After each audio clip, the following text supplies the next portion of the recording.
Ayan po mga idol, magbibiyak po ako ng nyog. Alam nyo kung magkano ang ano nito? 25 pesos, 100 piraso. Yung nagbabalat, 40 pesos, 100 piraso.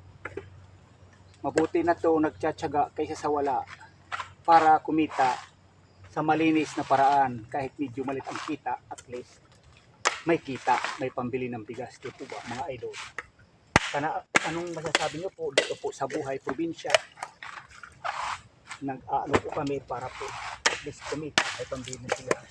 Ito lang po ang aking taga-biak. 25 pesos. Yung nagbabalat naman po, 40 pesos ang bayad. Mga idol, ano pong masasabi nyo dito po sa ginagawa namin at saka sa buhay probinsya? Ang importante, may kita dito ba?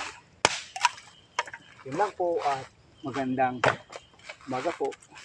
Salamat po sa panunod. Follow na lang po mga idol. Salamat.